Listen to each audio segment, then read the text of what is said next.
everybody. Welcome to another episode of Two Strike Noise, your favorite baseball history podcast and history of all baseball history podcasts. I'm one half of the show. My name is Jeff. The other half of the show, who thankfully is remote this week, is Mark A. Johnston. And I say that because Mark is wearing some of the new Nike pants.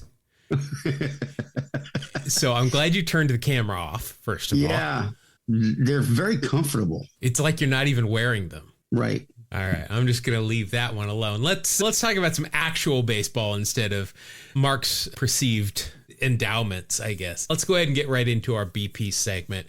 Mark, first of all, college baseball underway. I've mentioned for several weeks now because I watch college baseball and softball, waiting for the regular season to start here. Sacramento State, just up the road a little bit from me here. A player started out the season apparently on somebody's bad list. Matt Mascanelagio. I can't say his name. Matt, yeah. We're just going to call him Matt. He's a junior, 5'11 junior out of Huntington Beach, California, playing for the Sacramento State. I don't know what they are. They the Solons? I don't even know what they are. I feel really bad that I don't know what that is. But wow, they did not. Well, maybe they had a great scouting report on him. I don't know. The first 3 games of the season, they're opening up against Loyola Marymount. He got hit 8 times in the first 3 games. Wow. 8 That's times. Awesome. No, his on base percentage is awesome, but I'm guessing it's not awesome for him. Oh, I'm a big fan of the players that get hit by the pitch all the time. You know, Craig Biggio and now my guy Ty France, who must just stand right over the plate because he gets hit so much more. But has he ever been close to being hit 8 times in 3 games? Not that I'm aware of, or that I remember, no.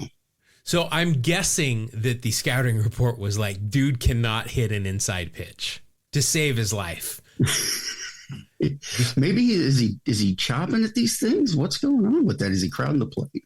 Well, even if he's crowding the plate, I mean... Well, let's say not crowding. Let's say hugging it. No, but Loyola Marymount does not like him. No fights, though. Like, how do you let somebody get hit 8 times and not retaliate in some way, shape, or form? Yeah, I don't know. Maybe they just don't like him. Maybe his teammates don't like him. Maybe that's probably what it is. Let's see. I went to Fans Fest this last weekend here in Oakland, a fan-sponsored get-together, because the Oakland A's are certainly not going to give anything to the fans. Something was going on during this. First of all, it was great. I'm not going to go into a lot of detail about it, but it was fantastic. I had a great time. A lot of chants, some that I'm not going to repeat here on our Safe for Work podcast. But one of the chants that happens at A's games, and if you're an A's fan, you do it all the time. It's "Let's go Oakland," right? Let's go Oakland. Sure. And it came to me as this is not an original thought, but as somebody brought it up, I was thinking about it.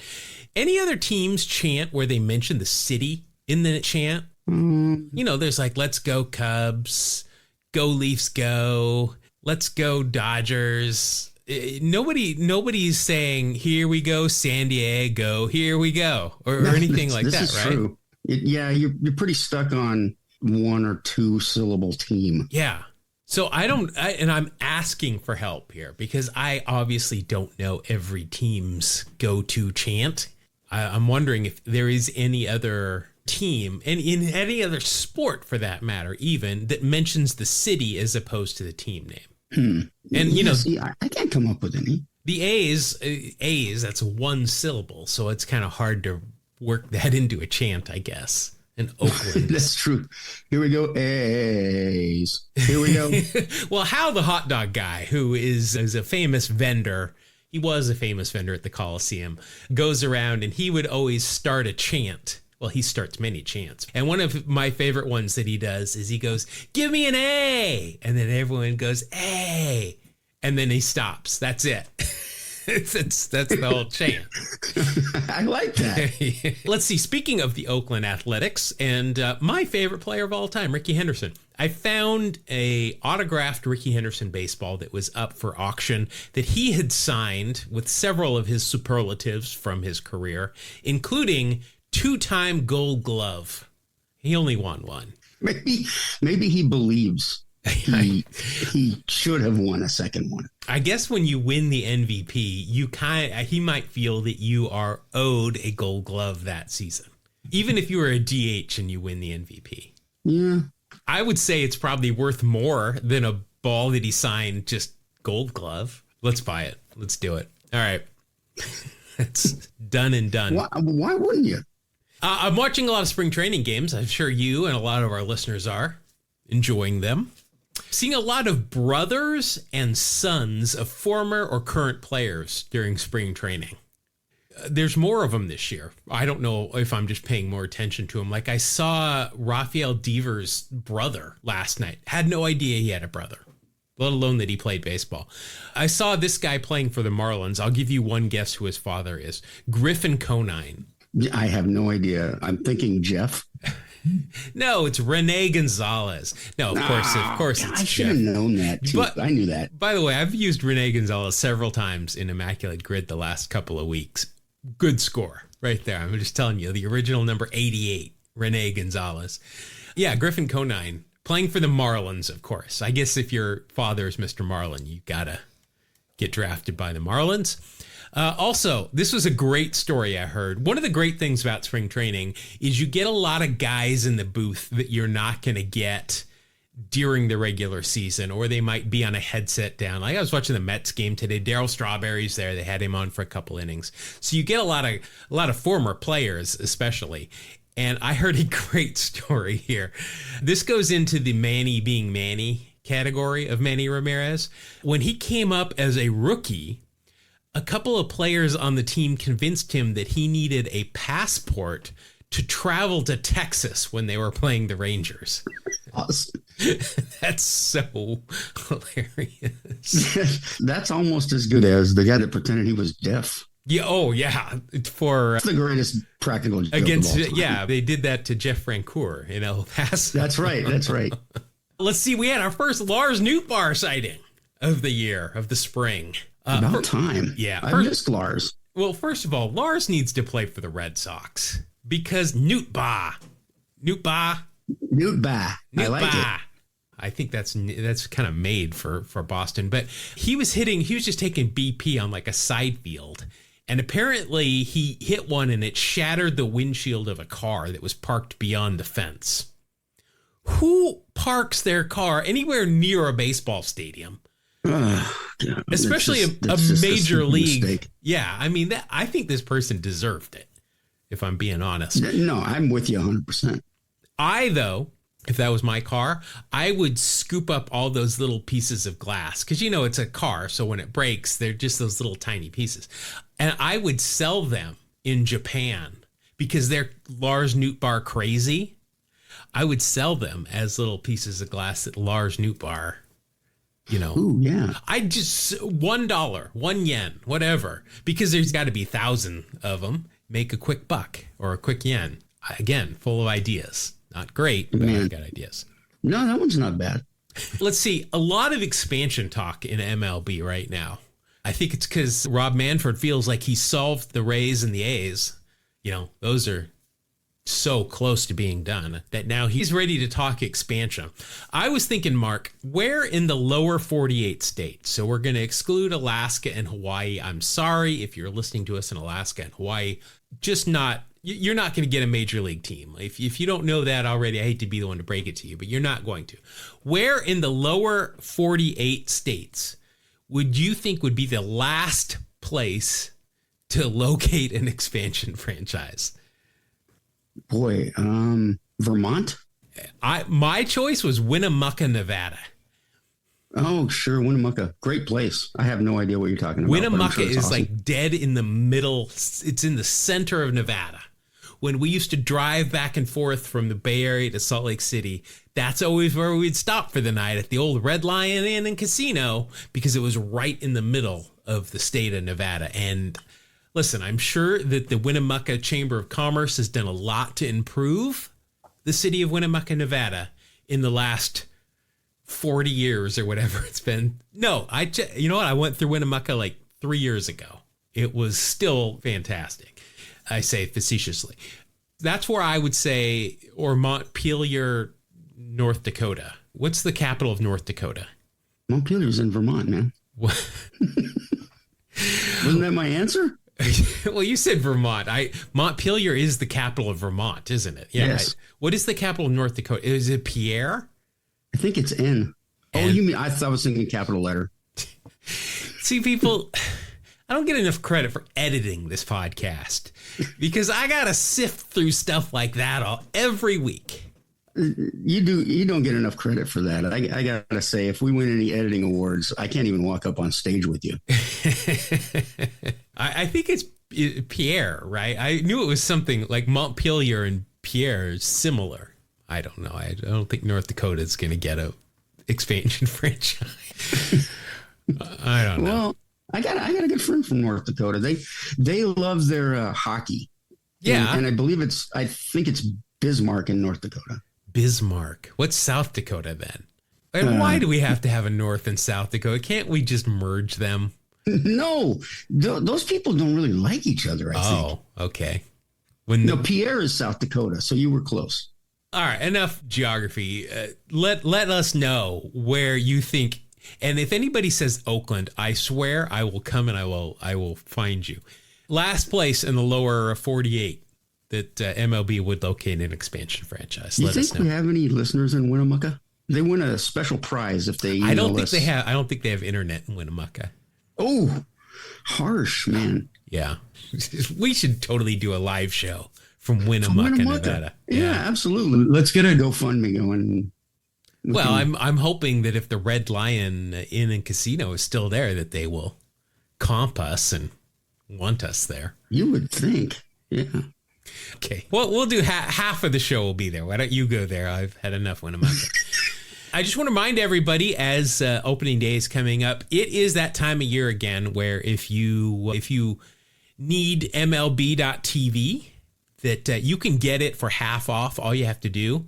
Now, again, we make no money off of this. This is not sponsored. But if you become a member of the MLBPA, you can, which is like $25, $20, something like that. It's really cheap. You do that, they send you a code that gets you half off MLB TV. So it is a really great deal. Mark, I know you don't need that because you've got T-Mobile or whatever it is that gives you a free MLB TV. Is that still going on? Yeah, they have for the last 3 seasons. So I'm certainly hoping they do again. All right. For 2024. If you're like me and a big fan of Lily from AT&T, you don't get that. So you got to have some other way of getting MLB.TV. And don't forget that also comes with MILB TV since last year, which is great because I used to pay extra for that. Now it's all included and it's half off. So again, just go to the MLB PA website. There's instructions there. You will get emails from Jim Tomei and other people as well. Personalized, sent directly to you. Easy. Yeah, absolutely. Easy as that.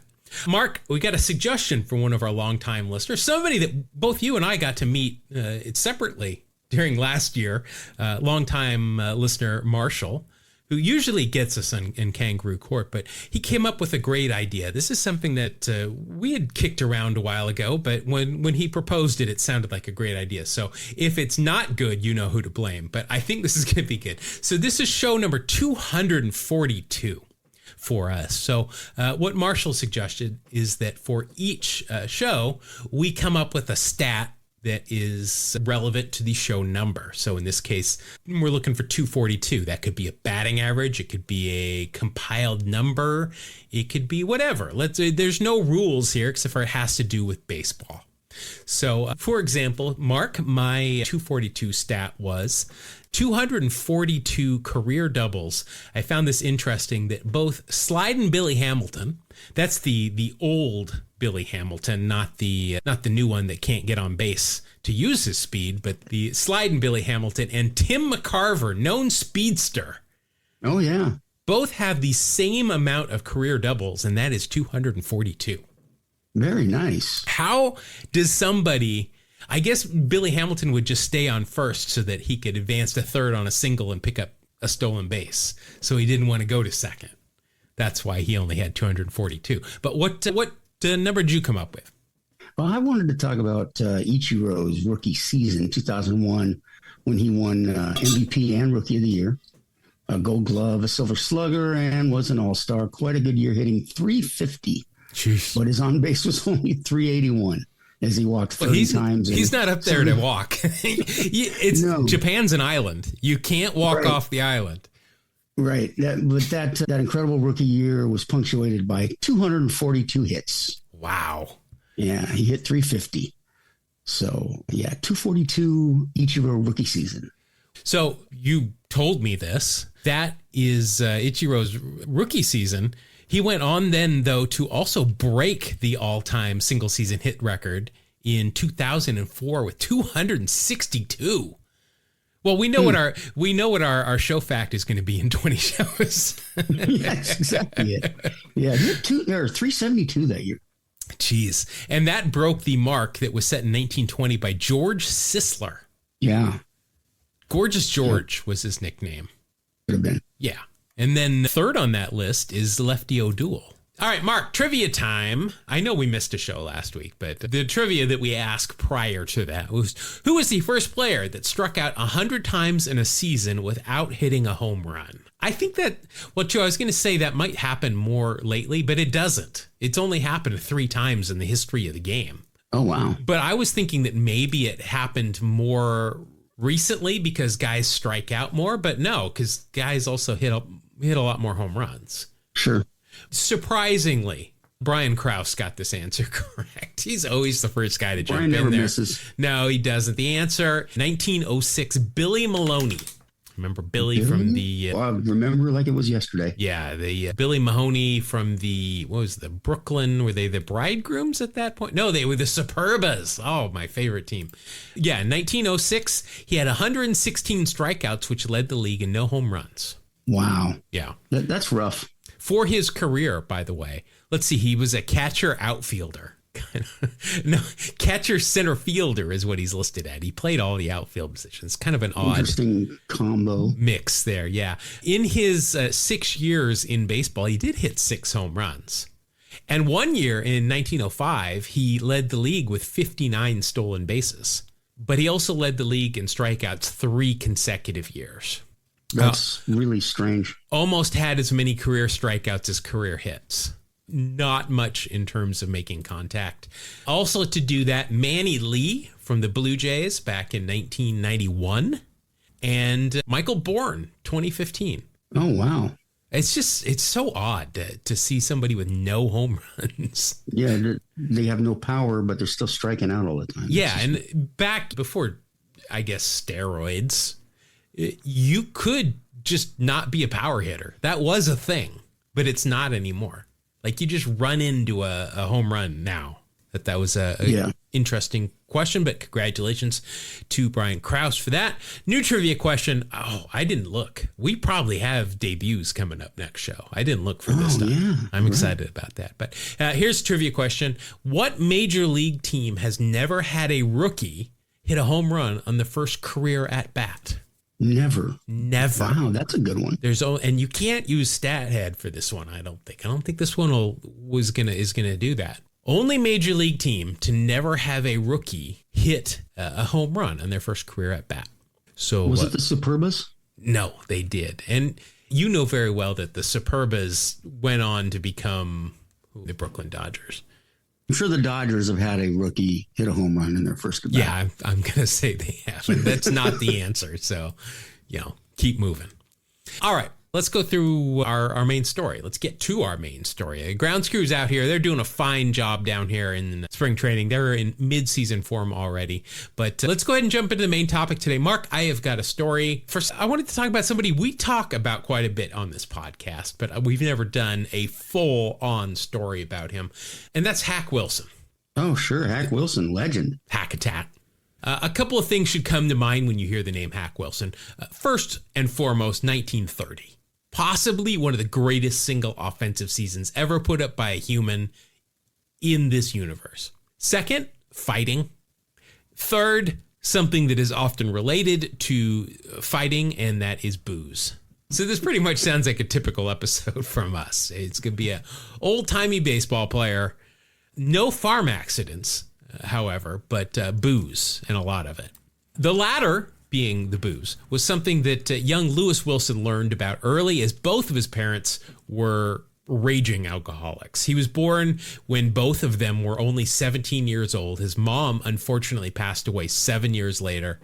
Following his mother's funeral, his father up and left. He said, "I'm out." And Hack was raised by a woman who owned the boarding house that his father had paid for a room in until he left.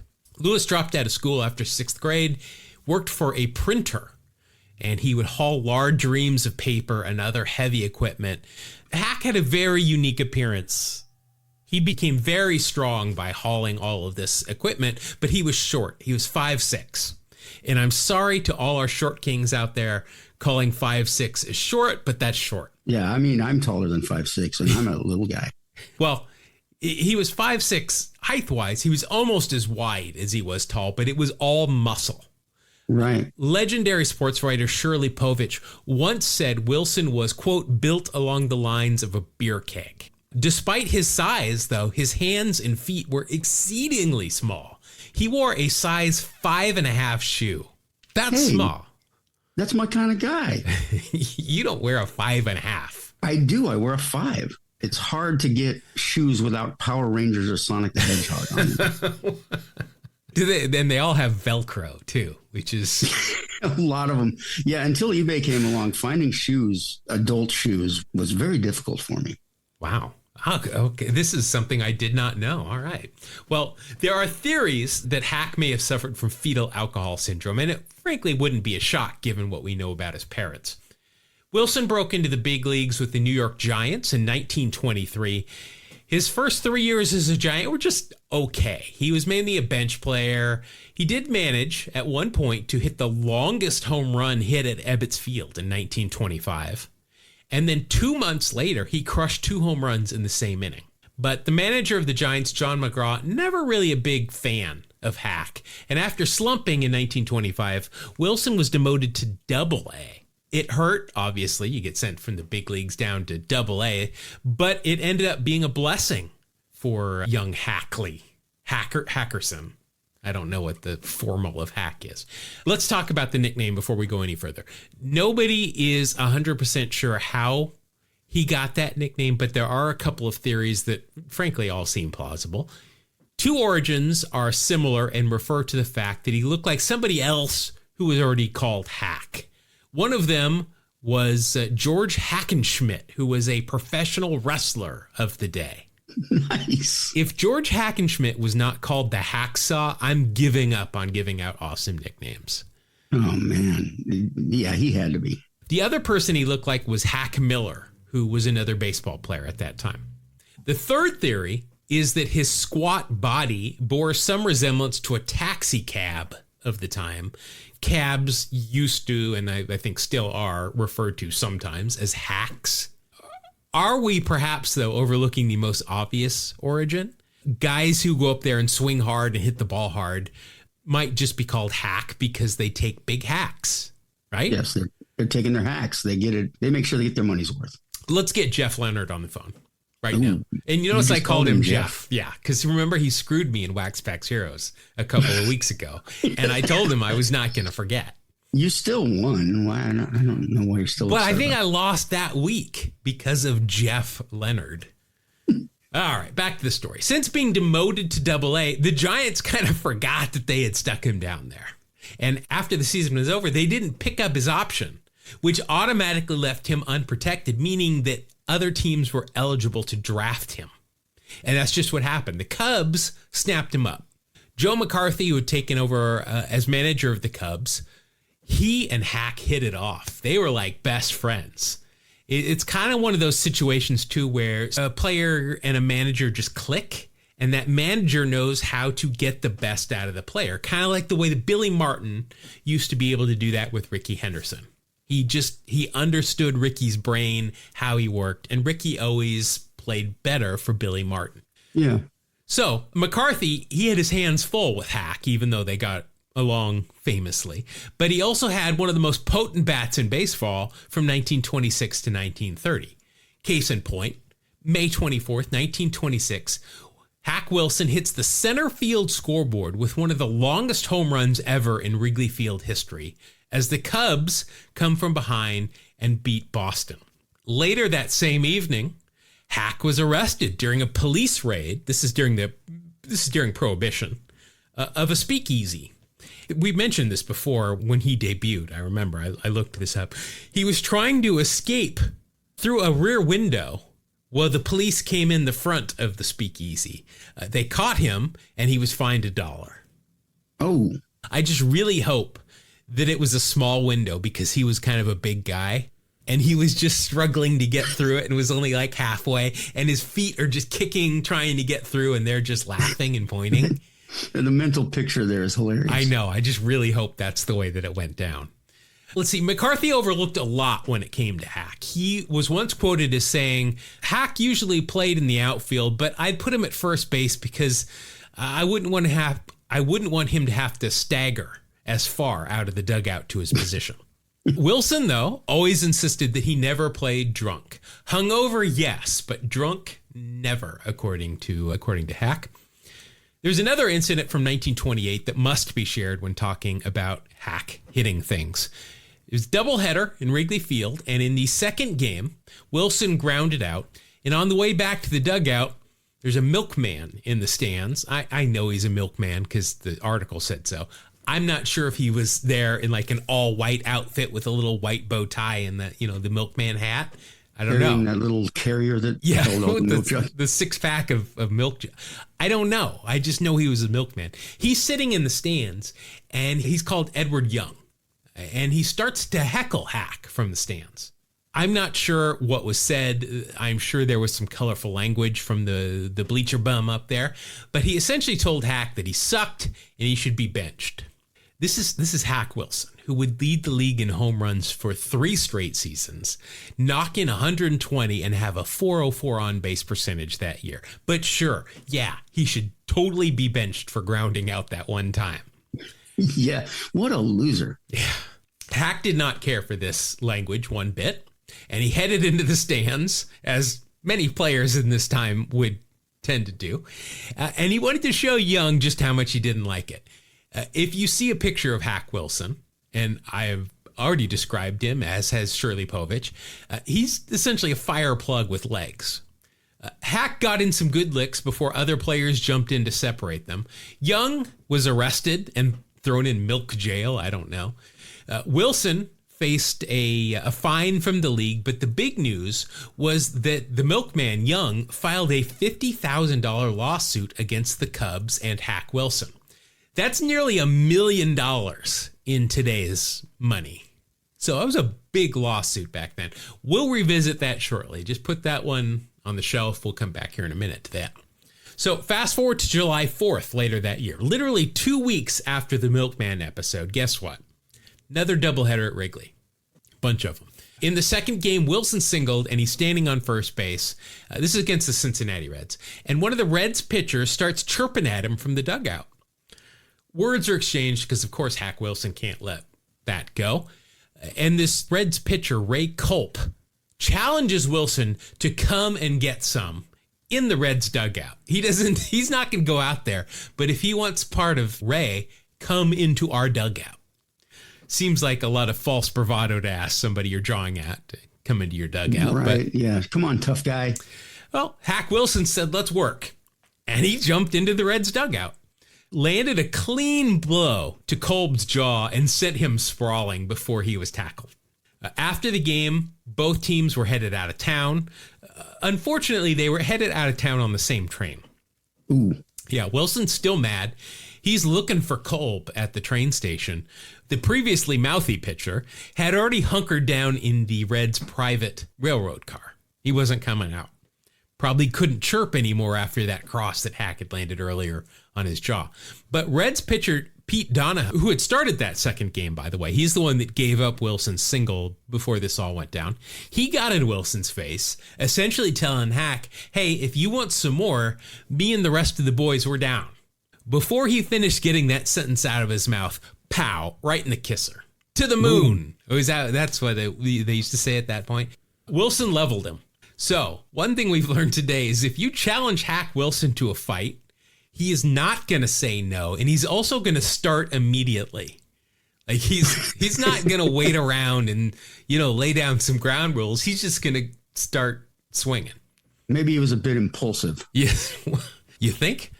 By the end of the season, Wilson led the National League in RBI with 159. He hit 345 and a 425 on base, 39 home runs, and he led the Cubs into the World Series against the Philadelphia Athletics. A's were up 2-1, but the Cubs were ahead in Game 4. They're up 8-0, bottom of the 7th inning, and Wilson lost 2 separate fly balls in the sun. Ooh. A's took advantage of this. They scored 10 runs. They won the game. They go on to win the World Series 4-1. This is a touchy subject for Wilson for the rest of his life.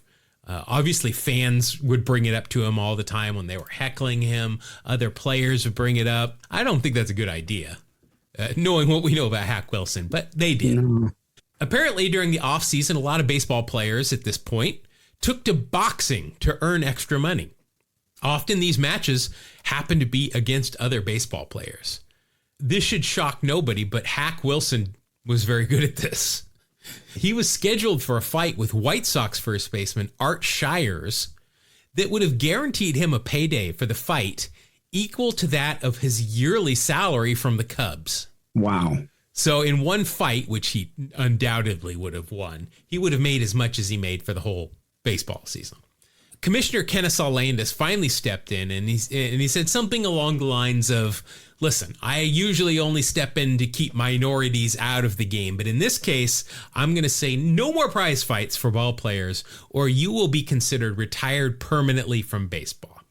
He was looking after his fellow man, is what you're saying. Oh, yes. Looking after his fellow owners' investments is what he was doing. The calendar year ended, but Edward Young, remember the foul-mouthed milkman? Yes. So his lawsuit comes up in court against the Cubs and Hack, and that gets dismissed, and immediately he files a new one. But this one only names Wilson, takes the Cubs out of the picture. He's just going after Hack. Like the first one, this one would take a while to go through trial, but right before spring training, Wilson found himself in front of a judge facing the milkman. As the trial started, something pretty important came to light. Though, about good old Eddie the milkman. It seems during this doubleheader, he had been drinking. No. I mean, that's what Cubs fans have always done, right? Especially during a doubleheader. Yeah, I was going to say, at Wrigley, he was drinking? Yeah, but remember before when we talked about Hack getting stuck trying to crawl out a window of a speakeasy because alcohol was illegal at this point. Oh, right. The milkman drinking and being drunk here, that's kind of a big problem in this lawsuit. To add to that, several other players were called as witnesses, including none other than Gabby Hartnett, because he's got to be involved in every story we do. Yeah. And they all collaborated Wilson's story, that he was, despite the fact that he went into the stands and hit somebody, he was okay. The jury took 25 minutes. They came back and ruled in favor of Hack. Hack did his best to atone for the World Series gaffes in 1930. He did that by having, as I mentioned earlier, the greatest offensive season in the history of the game, in my mind. That's for sure. Yeah, I mean, unbelievable. He led the league in home runs with 56, RBI with that record 191, as well as 105 walks. Let's see, he hit 356 that year, had a 454 on base, and a 723 slugging. That's gracious. What was his OPS? OPS was league leading 1.177. Okay, that's pretty good. That's pretty darn good is right. Let's see, he had 208 hits. I mean, he hit. Other than just hitting the long ball, he hit. Obviously drove in a lot of runs, stole 3 bases. Got thrown out 3 times as well. But, I mean, all this led to an MVP award. Also laid down 18 sacrifice bunts. That's incredible. Why? That's almost 20 at-bats worth of you're not hitting a home run. He also led the league in walks with 105. So, I mean, a lot of times he got on base without even getting to swing the bat. Hit by pitch once, which that's incredible that he was only hit one time. That would not happen now. No. Overall, a 7.4 WAR for the season. Didn't lead the league in WAR, though. Not that they were handing out awards for WAR at that point, but just, an incredible season. After that year, though, Joe McCarthy left the Cubs, and he went on to manage, of course, the Yankees, taking over as skipper for the Cubs, Honus Wagner. Now, while McCarthy and Wilson were like peanut butter and chocolate, Wagner and Hack were like eggplant and literally anything that even remotely tastes good. Like they don't go together. Eggplant's gross. I actually like eggplant, man. Eggplant Parmesan. Well, see, you're weird. Yeah. So, 1931 season was Wilson's worst in Chicago. So he comes off this incredible year, only hit 261, 362 on base. He only hit 13 home runs, 61 RBI. He didn't strike out a whole lot, relatively, compared to what he used to do, but just an awful season. So he had 130 fewer RBIs than the year before. Yeah. Just not good. You hit 130 RBI now, and that's like you're an MVP candidate. Absolutely. That's hilarious. Yeah. So it was his worst year, as I mentioned, in Chicago, and he was eventually dealt to the Dodgers, where he spent 2.5 seasons, where he struggled with both injuries and alcohol. He split 1934 between the Dodgers and Phillies, and then that was it.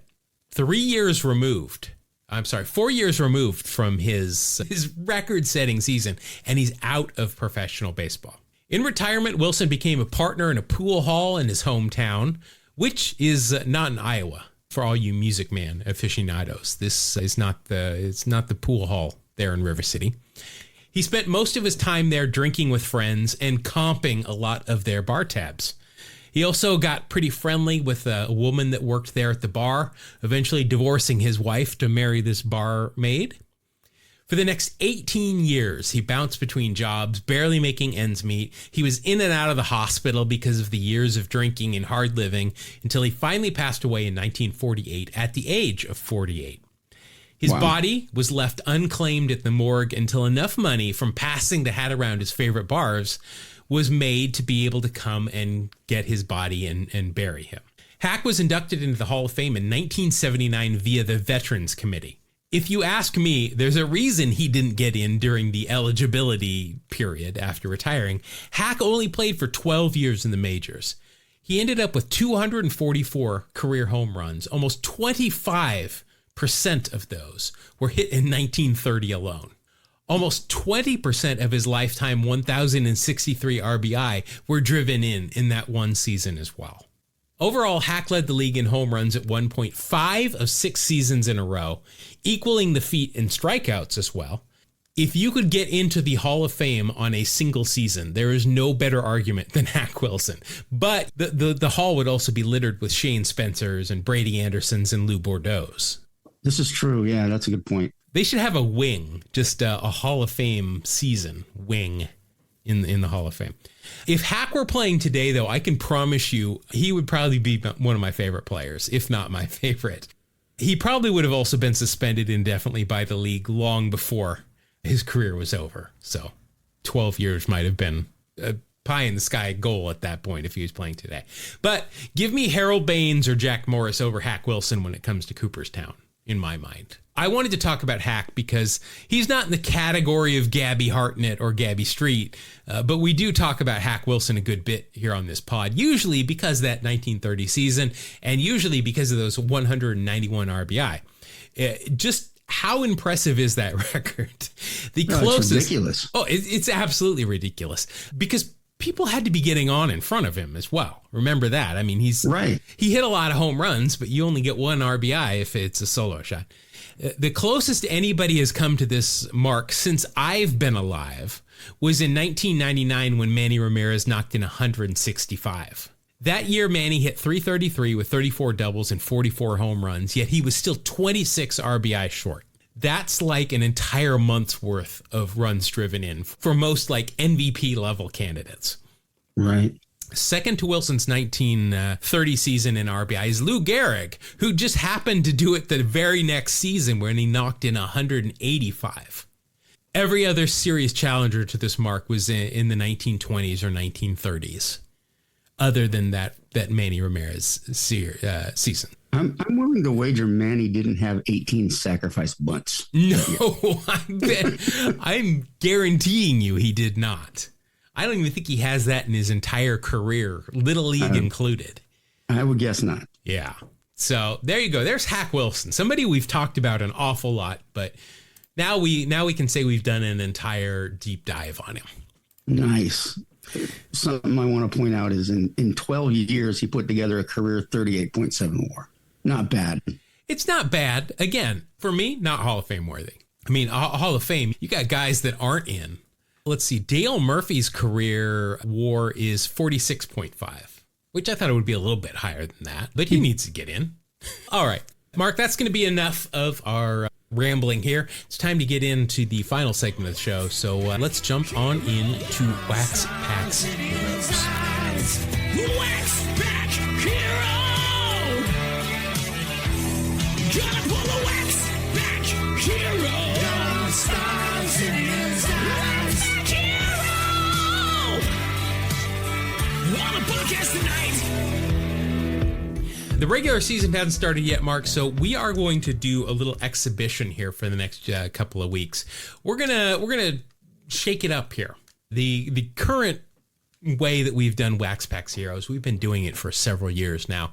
It works. Everybody, well, I can't say everybody. I know we had, and I say had because I can't imagine they still listen to this podcast, since every week they sent me private messages about how much they hated Wax Packs Heroes. We have our detractors, yes. The majority of listeners really enjoy Wax Packs Heroes. We're going to shake it up a little bit. We're gonna play with the format a little bit here, because frankly, when you have to do this every week, it becomes a little bit repetitive. So we're going to do something here. We're still going to call it Wax Packs Heroes. It's more of War. Remember the card game War, where two people would flip over cards, and whoever had the highest card would then take both cards, and you would keep going until somebody ran out of cards. So another game based on pure strategy and talent. Yes. Well, that's the way we do it here. Yeah. So we're going to play a version of that. So Mark, I've got two baseball card packs as usual here in my hands. Let's see. These are 1988 Donruss, some actual wax packs here. And what we're going to do, Mark, we're each going to get 9 cards, and we're going to go head to head, card to card. So we're not going to just total up my cards and then see if you can beat it. I'm going to take one of your cards, one of my cards, and they're going to fight. They're going to physically fight. And whoever's card loses, I'm just going to rip up right here. This is very, very final. We're going to do that by using the Baseball Reference War of the Year of the Cards, which, as I said, in this case, is 1988. As always, we've got some things that are going to add or subtract to that. Many of these are still the same. I've changed one of these. The first one, I'm just going to say any 80s baseball aesthetics that are on the card. That's going to cover the real stirrups, the glasses, the mustache, the eye black, the flip downs, dual ear flapped batting helmets, maybe even batting without batting gloves. We're just going to kind of go with the flow, and we'll take a vote if it equals an 80s baseball aesthetic. 1/10 of a point for each of those. Still things like 2-and-1s, that kind of stuff, that's going to be a minus 1/10 of a point. Then all the other things apply. Awards from that year: Rookie of the Year, Cy Young, MVP, All-Star, Gold Glove, that's 1/2 a point. Hall of Famer on the card anywhere, that is a whole point. If there are pop culture references available, 1/2 a point for each of those, unless they appeared on Seinfeld, Sabrina the Teenage Witch, or The Simpsons. Then you get a whole point. If they were suspended or mentioned in the Mitchell Report or busted for PEDs, anything like that during their playing career, that is a minus 1/2 a point. And Mark, I think we're going to tweak this Ricky Nolan rule. I think if Ricky Henderson gets pulled, I automatically win that round. If Nolan Ryan gets pulled by either of us, you automatically win that round. Fair enough. And if for some reason, if this ever happens where we pull a Ricky and a Nolan on the same round, then we're going to have to go to the war for that season. We're just going to play with it. We're going to see how it goes. So, Mark, I got a pack here in my left hand, a pack in my right hand. Which one would you like? I want to point out that this is an exhibition game, and the pressure is so much off of me for selecting a pack. I feel like lighter than a feather. I'm going to go with the right. Right. All right. So I'm going to have to open both packs here. We are just going to go directly from the top, which is good because I see the bottom card in your pack is Tim Raines. So that's good. All right. So you're on my right. All right. So I think you're going to probably win this first one, but let's see how it goes here. So your first card is Schwan Dunston from the Cubs. Nice. All right. So let's see. First of all, he's got a mustache, as he always did. He's got eye black here. He usually has Mims bands on, and he's got sweatbands on here, but he's following through with his swing, so I cannot see that they are Mims bands. So I cannot give that to you. Let's see here. These are 1988 cards. Good news for you. He was an all-star this year. Hit 249, 271 on base, 9 home runs, 56 RBI, 16 walks in 115 games. Wow. He did steal 30 bases, though. Got caught 9 times. That's a 76 OPS plus. Ooh. Let's see. His defense will probably help in the WAR, though. 1988, only a 1.1. Wow. But he was an all-star, so that'll be a 1.6, and it'll be a 1.8 because of the eye black and the mustache. Let's see if there's any pop culture. I'm ready to go forward on this one. I think I got a shot. All right. Remember was it the Schwanometer out there in right field? That's right, the Schwanometer. The Schwanometer. All right. So you've got a 1.8. My card is pitcher for the Astros, Bob Nepper. Bob had some okay years. Well, after seeing the low WAR for Schwan, I'm feeling like Bob won some games. Yeah, let's see. 1988. Oh, All-Star year. All-Star year coming off of 1987, where he led the league in losses with an 8-17 mark. But 1988, let's see, 14-5 with a 3.14 ERA, 175 innings pitched, 103 strikeouts, a 106 ERA plus. Mentioned he was an all-star this year, and that is a WAR of 2.2. I need to go no further. Wow. I've won that round. And Schwan Dunston, that's can you hear that? That Schwan just got ripped up. I just want to make a request. If you pull an 88 Greg Jeffries, don't rip it up, man. I mean, I would have given years off my life for an 88 Jeffries. Well, I've got 8,088 Jeffries cards, so it's okay. A matter of principle. So this is interesting. So right now there is a woman who's getting some umpire innings in spring training here in the big leagues. I saw that. It's been a while. Yeah. So in 1988, which is the season of we're looking at, remember Pam Postma? Of course. She made it all the way up to AA. Well, citing his religious beliefs, he said that I just don't think a woman should be an umpire. There are certain things a woman shouldn't be, and an umpire is one of them. Women were created to be feminine. I don't think they should be competing with men. Oh, boy, I'm going to stop. Wow. Yeah, that was controversial when he said it. Now it's just like no one would say it. Yeah, so here, this is my Bob Nepper card. I'm gonna take the win, but I'm gonna rip up Bob Nepper right there. As on Schwan Dunston, Bill James noted that Dunston was an eternal rookie. I saw a player who continued to the end of his career to make rookie mistakes. I remember him having a gun, though. Oh yeah, he used to fire that thing across there. All right, here we go, Mark. Your second card. I am up 1-0. Your second card is, I do not remember this guy, infielder for the Mariners, Domingo Ramos. I have not heard that name in a while. Let's see, Domingo Ramos. Wow, he played for 11 years in the big leagues. Debuted in 1978, so most of those were before I was following baseball. Let's see, in those 11 years, 6 with the Mariners, 2 with the Cubs, and then parts of seasons with the Angels, Cleveland, New York, and Toronto. 1988, he split between Cleveland and the California Angels. Appeared in 32 games, 230 average, 269 on base. No home runs, 5 RBI, and a 45 OPS plus. That is good for a -0.1. Good news for you is he's got a mustache. Okay. Nice. So we'll look, but I'm guessing that he does not have much in the way of pop culture references. Probably not. So you're probably going to end up with a straight 0 here. So let's see. My card is as a New York Yankee. I'm going to guess I'm going to win this one. It's Rick Rhoden. Oh, I think you got it. Yeah, I think so too, but we'll do our due diligence. Domingo Ramos, 3 straight seasons with the Mariners hit below 200. I just wanted to point that out. The Dave Valley of his own time. Let's see. Rick Rhoden, 16 years in the big leagues, 8 with Pittsburgh, 5 with the Dodgers. He only pitched for 2 years with the Yankees. That's odd. And I see why, because it's 87 and 88, and that was my prime Yankee time, because that's when Ricky was on the Yankees. So I just assumed that he had always been there, I guess. And then finished up in 89 with Houston. In 1988 with the Yankees, he went 12 and 12, 4.29 ERA, 197 innings, pitched 94 strikeouts, a 92 ERA plus. And that is good for a WAR of 1.1, plus he's got a great mustache, which will mean I win that round as well. So far, I like this new format. I'm not sure Domingo Ramos is a guy that's going to win a lot of head-to-head WAR. No, I don't think so. Let's see here. All right, you're next.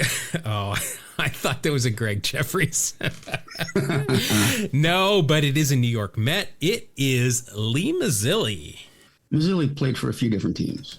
Yeah, but I think probably that 86 Mets team is it's the one that most people remember him for. Let's see, 1988, it was his final year. Oh, no, he started in 89 with the Mets. Let's see, 68 games, a 147 average, 227 on base, no home runs, 12 RBI, a 17 OPS plus. You're just as bad at this format as you were the other one this last year. It's minus 1.2 WAR. Now, I will say this. It looks like he has got a batting helmet with no ear flaps, and he is only wearing one batting glove. So I'm going to give you 0.2 of a point there. Okay, cool. So that'll only be a minus 1. Now, there is a chance that Lee Mazzilli, and I don't remember off the top of my head, may have been on Get Metzmerized, but I don't think he was. Let's see. He was also caught up in the Pittsburgh drug trials. Oh, well, here we go. Mazzilli ended up acting at the end of his career, starring as Tony in an off-Broadway production of Tony and Tina's Wedding. Nice. So was a good-looking dude. Yeah, and I think he was from New York. I think. Yes, Brooklyn, I believe. Yeah. So, I mean, he was really popular there. I mean, a local guy.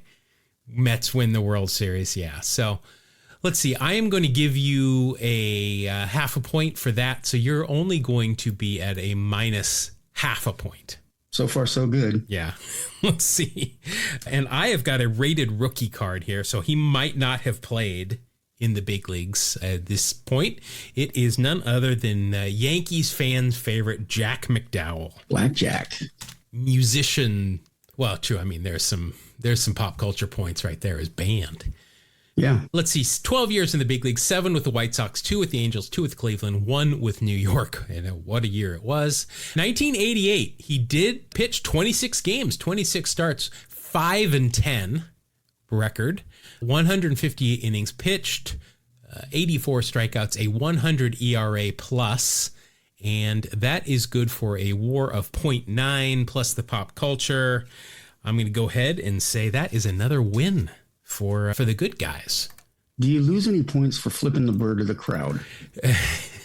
I would frankly call that pop culture. That's a good point. I mentioned that he has got several bands. Stick Figure, I think, is the one I know most of. This is not nardcore music that we talked about a couple of weeks ago. This is just regular core music, I guess. Core, yes. All right. So that is another win for me. I'm up 3-0. I got to bring up a Seattle connection here. November 93, McDowell and Pearl Jam vocalist Eddie Vedder were involved in a barroom brawl. Against each other? Vedder being arrested for public drunkenness and disturbing the peace.